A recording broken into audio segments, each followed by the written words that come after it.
My name is Noiring Hegarty and I'm Managing Destination Editor with Lonely Planet. It's the #1 travel content company in the world. Lonely Planet began about 40 years ago when a young couple left the United Kingdom and travelled by road right across the world to Australia. And they wrote their first book about travelling across Southeast Asia, and the company was born.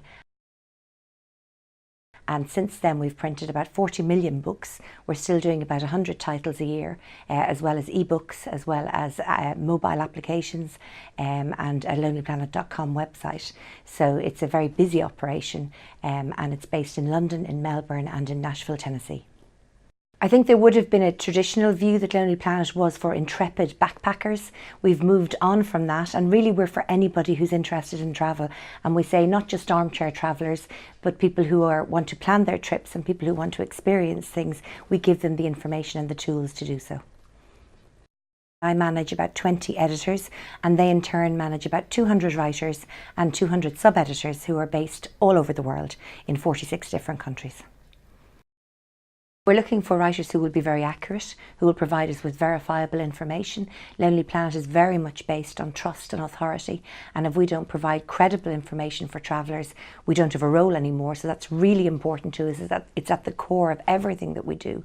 So we're looking for writers who can be that trustworthy person, but also people who are interesting themselves, who are passionate about travel, who want to help the world to travel more, and therefore bring that enthusiasm and that passion to the writing. So we really hold the hand of the traveller right from the very start, from the planning stage, from the inspirational point, right through the planning, giving them all of the information they need about the various destinations that they're interested in, and then offering them information in relation to restaurants, eating, sleeping, places to go to, experiences to have.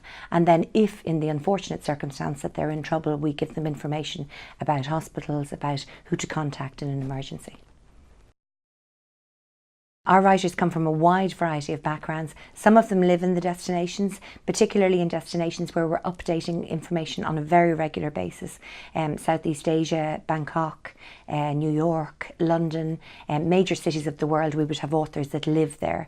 But then obviously for other regions, we don't have authors necessarily living in Africa. We would be sending people to Kenya to do research, to Tanzania, or to whatever other country we're doing at that moment in time.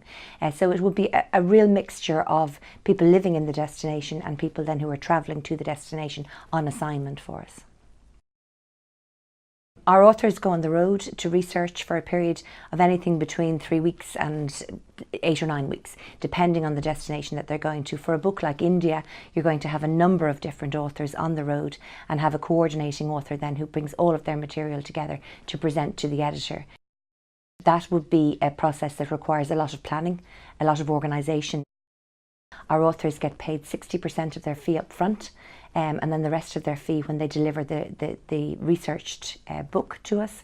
So that we would help them with planning, organising. They would arrange their own accommodation. Some authors would say that they are from Lonely Planet when they go and research a place. Some go incognito and don't tell the establishment at all where they're from. So we like to keep people on their toes. We like not to get any special treatment when we go anywhere. We want it to be an authentic experience, and the author goes as if they are the traveller. We're always looking to see where the up and coming destinations are. We do an exercise every year called the Best in Travel, where we pick the 10 best regions, the 10 best cities and the 10 best countries that we recommend for travellers for the following year. So our intelligence gathering is probably 12 months round. We're always looking for new ideas and fresh ways to approach things. But the decisions in relation to guidebooks particularly are commercial decisions. If there is a demand for information about a particular country, we are going to satisfy that demand. The same would apply in relation to lonelyplanet.com and the information on destinations that we provide there and in our ebooks. So, you know, we will have destinations that are intrepid, shall we say, that might not have a huge commercial demand, but we'll do those books a little less often than we'll do books for the major, what we call gold destinations, the big cities of the world.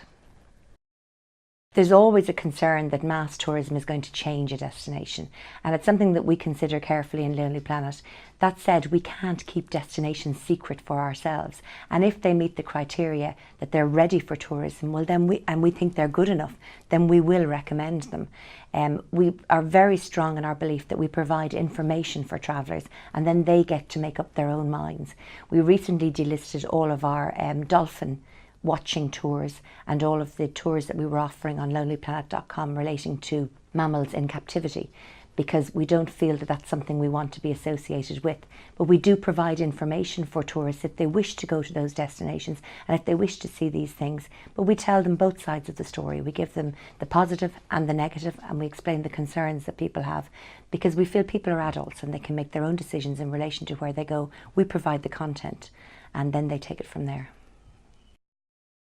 Well, we at Lonely Planet believe very strongly that travel is a force for good, that it connects people, that it breaks down barriers, that it allows people to experience life and to learn a lot more about the way the world operates.